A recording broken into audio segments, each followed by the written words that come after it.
What's up, guys? I'm BTC. The double barrier is upon us, and unfortunately, it could lead to a situation that ends up being just as problematic as GOATS comp. So it's important that Blizzard address this sooner rather than later.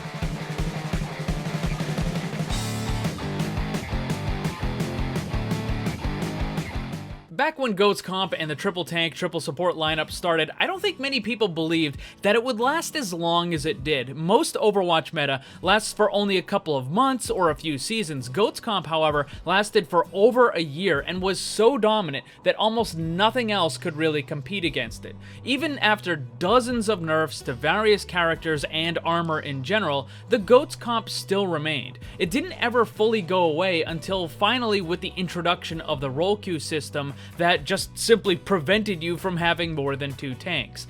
That's how strong it was. And after that went away, we had bunker comp for a little while, which was very quickly replaced by double barrier as soon as Sigma was available to play.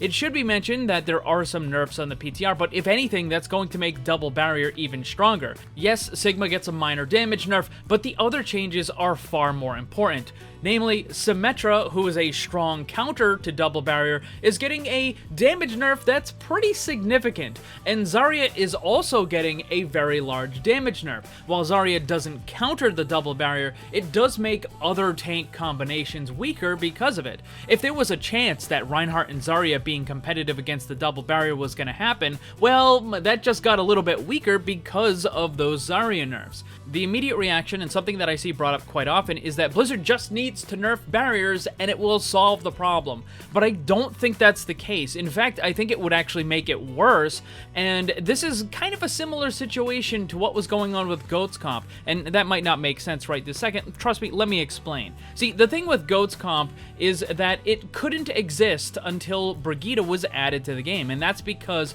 in order for that comp to really be effective, they needed to have another source of area effect healing. The game always had some with the AoE healing from Lucio, but by himself it wasn't enough. Once Brigitte was added and provided that second source of large area effect healing, it allowed for those very high health tank characters to have all the consistent sustain that they needed in order for that comp to be effective. This created a problem because it meant that Blizzard wasn't really able to add any more area effect healing to the game without further exacerbating the triple tank, triple support problem. Jeff Kaplan even mentioned this when they released Baptiste, and while they realized that the area effect healing could cause more problems, they thought that they were going to solve the triple tank, triple support problem through other means. But as we saw, we ended up having that GOATS comp for quite a bit while longer after Baptiste got added. The point is this: the area effect healing was always going to be a problem, and any new character that they added with that area effect healing was going to make triple tank and triple support lineup even stronger. And now that we have a 2-2-2 system, that is no longer the case and not an issue, because they can add any new healer with huge amounts of area effect healing, and it's not going to have the same problems as before, because now you're limited to only 2 tanks on a team, so it just can't happen, and also 2 supports as well. The barrier situation is similar in that now we can only have 2 tanks on a team, and having barriers is often going to be the most optimal, which means that if they add any new tanks in the future that have a barrier, it will likely make the problem even worse, just like what happened with GOATS comp and the AoE healing situation. So the quick response to this would be to nerf the barriers, but again, as I said, that's not a good idea. I think it would end up being the exact opposite of the intended effect. The goal is to make it so that double barrier is less required and less optimal, but if they were to nerf all the barriers by several hundred health each, I'm talking Orisa, Reinhardt, Sigma, and maybe even Winston, but that doesn't really seem all that necessary. If they nerf the health of all those barriers, that would make it so that using any one of them on their own as the only barrier on your team would be really bad. Right now, you can get away with using only a Reinhardt or only an Orisa or only a Sigma, and they may not be as optimal as running a double barrier, but they're still definitely viable in some situations, right? Like, you can run an Orisa or a Sigma and then have a D.Va as backup, or you can run a Reinhardt and a Zarya as backup. But if you were to nerf all of those barriers, then running any one of them by themselves would just be bad. Imagine that they dropped the health of Orisa's barrier by 200 or 300 points. You would just never use Orisa by herself anymore because it wouldn't be strong enough. And the same thing goes for the other ones. By weakening the barriers, you actually make the situation where a double barrier becomes almost required, because now you need both of them in order to properly compensate and defend your team.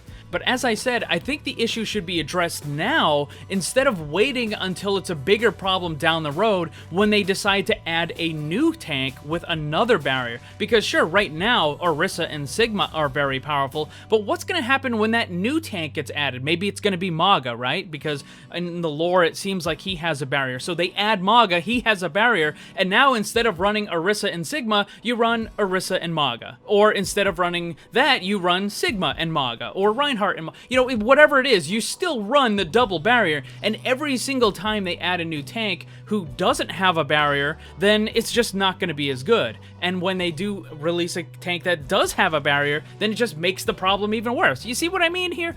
So I think the solution then is to add more stuff to the game that can be more of an effective counter to the barrier. So this includes a couple of things. The first is that you could just add more dive characters to the game, more, you know, high mobility type stuff that would be able to kind of get around that barrier. But I mean, that then creates another problem where just everybody runs the high mobility stuff, right? So there is another way, and some of you may remember this way back in the early versions of Overwatch. Pharah's Concussive Blast had a special effect on it where it could deal a huge amount of bonus damage to barriers, and at the time, the only barrier in the game was Reinhardt, and the Overwatch devs decided not to include it because they felt that it would make Pharah into an absolute must-pick in every match, and they didn't want that to happen. However, I think it's time to revisit some of those ideas. It doesn't necessarily need to be Pharah who has that ability, but allowing certain attacks and certain abilities to deal bonus damage to barriers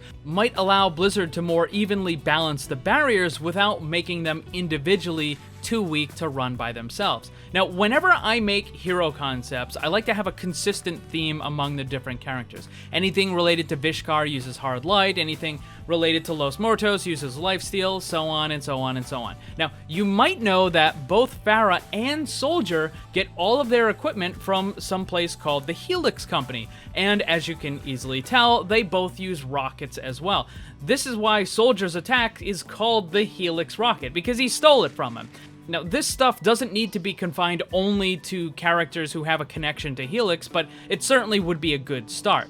Pharah could gain that extra damage against barriers, and Soldier's Helix could also deal extra damage to the barriers as well. This not only has the benefit of countering the barriers with characters that are not in the dive comp, but it also adheres to some internal consistency with the characters because they're getting their stuff from a particular company that seems to specialize in dealing with barriers. So it kind of makes sense, right?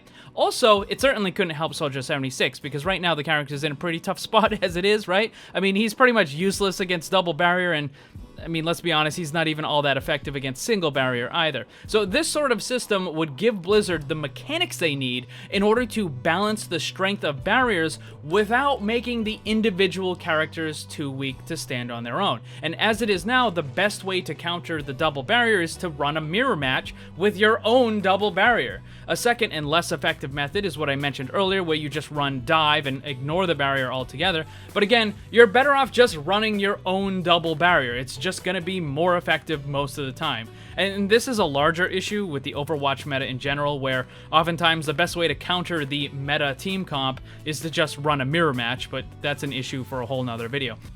The point is that breaking the barrier should be a viable option, and this problem needs to be addressed now before we're looking at another situation similar to the GOATS comp, where it lasts for a year or more. And let me ask you guys, if there are going to be changes, and some attacks and abilities would allow for bonus damage to barriers, what characters and what abilities would you like to see get this bonus effect? Let me know down below. Thanks for watching, and if you'd like to see more, subscribe and hit that bell so you don't miss anything. Also, come hang out in my Discord server and my Twitch live stream. Special thanks to my Patreon supporters. If you'd like to see what kind of cool VIP rewards you can get, check the links down below. And remember, always blame the controller, because it's never your fault.